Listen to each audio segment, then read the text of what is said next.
Você já imaginou que aquela pessoa que mais te irrita, que mais te desafia, pode ser exatamente o que você precisa para crescer? Parece contraditório, mas é uma verdade profunda. O inimigo é útil. Ele não aparece por acaso. Surge como um espelho incômodo que revela aquilo que você ainda precisa curar, controlar e compreender em si mesmo. O desconforto que ele provoca não é o fim da paz, mas o começo da transformação. Neste vídeo, vamos explorar por que o inimigo é, muitas vezes, o mestre mais eficaz do nosso desenvolvimento interior. Cada gesto de provocação, cada palavra ofensiva é uma oportunidade de fortalecimento. Acompanhe cada detalhe, porque a forma como você enxerga o conflito pode mudar completamente sua forma de viver. Entender isso não é apenas uma questão filosófica, é um passo real rumo à liberdade emocional e ao autodomínio. Fique até o fim, porque esse conhecimento pode ser o divisor de águas na sua jornada de evolução. O inimigo como espelho da alma. Há um tipo de verdade que só emerge no confronto, não com o mundo, mas conosco mesmos. E o inimigo, essa figura que tantos evitam ou odeiam, é muitas vezes o portador involuntário dessa verdade. Quando alguém nos incomoda, nos fere com palavras ou atitudes, está, na realidade, apontando uma ferida que já existia em nós. Ele não a cria, apenas a revela. Tal como um espelho incômodo, o inimigo nos mostra aquilo que não queremos ver. Nossas inseguranças, nossos medos, nossas reações impulsivas. E é exatamente por isso que ele é útil. Epicteto, sábio estoico, dizia que não devemos nos perturbar com os fatos em si, mas sim com os julgamentos que fazemos sobre eles. A presença do inimigo, nesse sentido, é neutra. Somos nós que a revestimos de dor, raiva ou frustração. Ao acusarmos o outro, frequentemente estamos desviando o olhar de uma falha interna que não ousamos enfrentar. Ele nos provoca e nós reagimos, mas a reação, por mais automática que pareça, é uma escolha. E essa escolha diz mais sobre o nosso estado interior do que sobre qualquer malícia exterior. O inimigo nos ajuda a evoluir porque força a introspecção. Ele é um mestre involuntário da vigilância sobre si mesmo, uma chance de praticarmos a arte da autoobservação sem máscaras. Quando nos perguntamos por que suas palavras nos ferem ou por que sua presença nos desequilibra, começamos a acessar camadas profundas da psique, onde dormem crenças antigas, feridas abertas e orgulho mal resolvido. Ele nos mostra com sua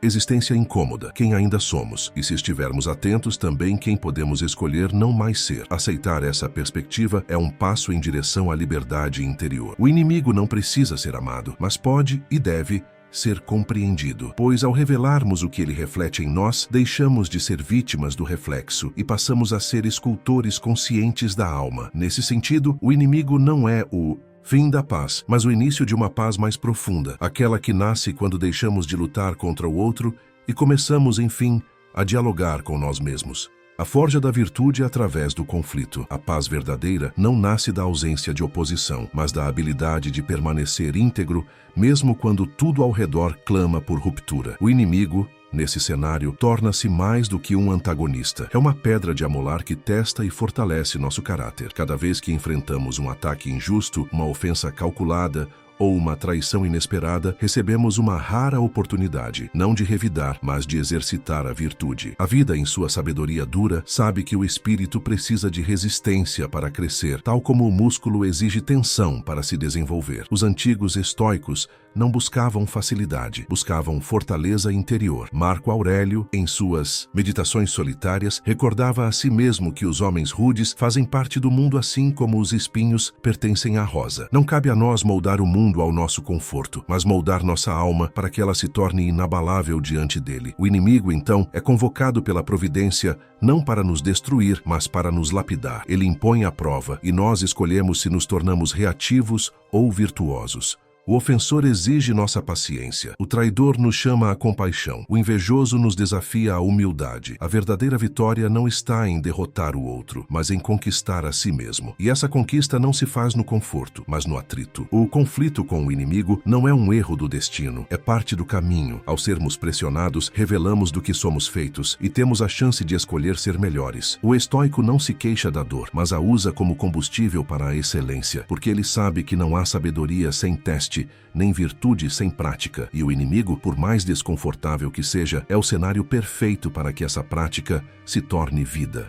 A liberdade interior e a superação do ego. Todo inimigo, em sua essência, é um convite ao autodomínio. O primeiro impacto da ofensa é a raiva, esse fogo interno que consome antes de iluminar. Mas ao olhar de perto, o que arde não é a injustiça em si, mas o ego ferido. A reação violenta não nasce do que o outro fez, mas do quanto aquilo colide com nossa imagem idealizada de nós mesmos. O inimigo nos toca onde ainda somos frágeis, e por isso dói. Mas essa dor é reveladora. Mostra o ponto exato onde ainda não somos livres. A liberdade, para os estoicos, não era a capacidade de fazer tudo, mas a capacidade de não ser escravo de nada, nem das paixões, nem da opinião alheia, nem do orgulho. A verdadeira vitória está em não precisar vencer. Quando um inimigo tenta nos desestabilizar, é natural querer reagir, mas o sábio observa antes de agir. Ele compreende que o impulso de revanche é uma corrente que nos prende ao agressor. A escolha de não reagir por fraqueza é covardia, mas a escolha de não reagir por sabedoria é força, e essa força